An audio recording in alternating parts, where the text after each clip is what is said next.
Okay, this is the final video of the Bloodbourne bosses. There's only two. There's a Garamon, the last human boss that's in the game, which the same problem I have with all the human bosses I have again with this one, where I don't parry enough. That, or I miss my parries, and I'm too aggressive. But he can be stun locked in this first part, and stunned if, you know, you time it right, and you don't do what I do.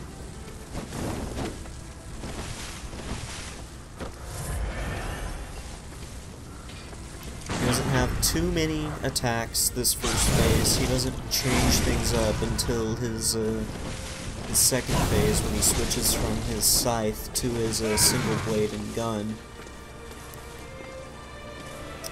He also buffs later on, where you can't stun him anymore, and he gets more damage, naturally.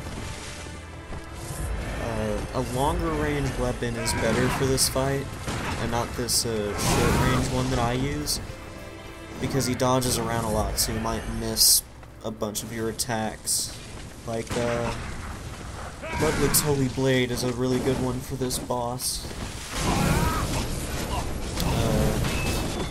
Abuse that stun lock in his first section before he buffs himself and can't be stunned anymore.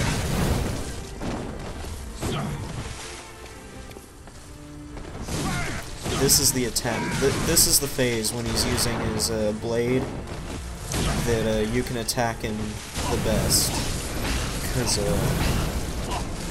it doesn't mess you up as bad as the full scythe does, and it's easier to dodge, so you can be closer to him and more aggressive, and it works better.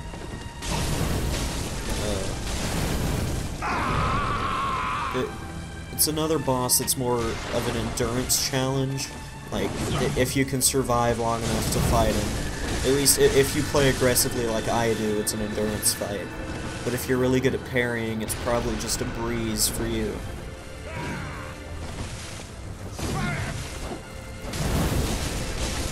Fire damage, it's good, as it is for most enemies in the game.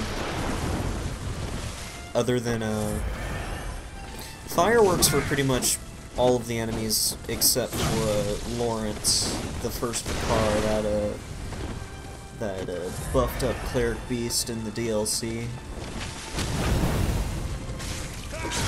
Oh yeah, he can also visceral attack you, because he'll parry you too, which he does a couple times in this clip. There, that's the second time he does it. And then I think he switches back to scythe here. Yeah, he switches back to scythe. And then I almost die, because I didn't do my dodges right. And then just trading life there. And here in a second, I'm going to parry him again, and that'll throw him back into his blade for him.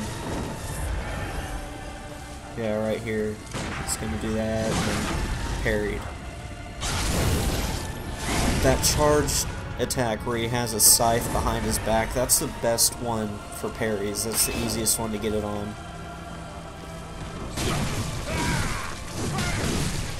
And then here in a second, I get behind him and I beat him.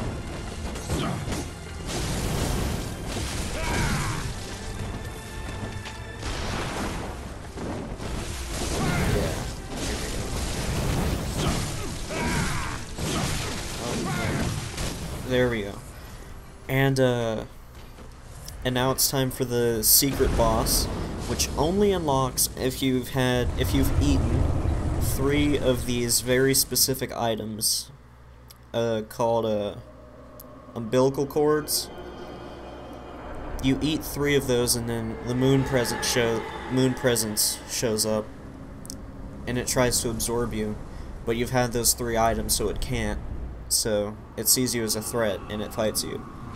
Now, given how much work it was to unlock this boss, I wouldn't say it was worth the effort, because it's really easy. It's the same method as all of the other beast bosses. Just get behind it and slap its ass until it's dead.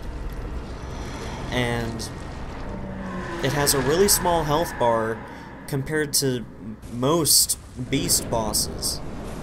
I mean, I fucked up the first time I had it in here, because I only had 7 health vials, because it throws you directly into it. And it has this attack where it'll, like, take away all of your life down to 1 HP, and then make it so that you can't heal. And I got clipped by one of its tails, and died. So that's why I'm having to go in here again. But, it's another boss where just aggression and staying behind it is, like, the best way to fight it. It's honestly the most disappointing boss in the game, in terms of hype.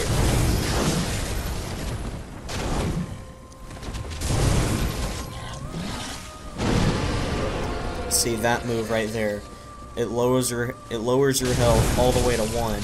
You can get a lot of your health back though if you just run up to it and start attacking it, because the blood recovery thing. And then I think those orbs right there, yeah, that's what makes it so that you can't heal anymore. So when he does that, he'll also start raining blood from the sky. So just stay away from him. Don't stay too close to him. And he likes to like combo those together. The one that lowers your health all the way to 1 and removes your ability to heal. So just don't get close to him when he does that. I got lucky there, and the timing of when I could heal and when he attacked me, it just lined up really well right there to allow me to live through that.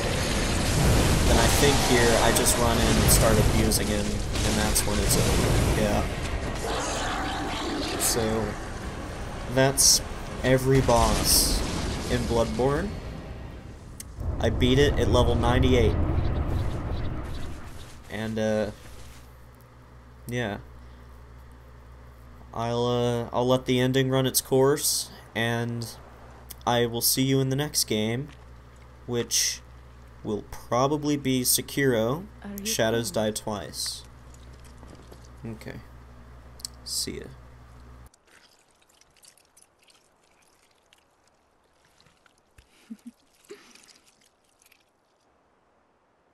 Oh, good hunter.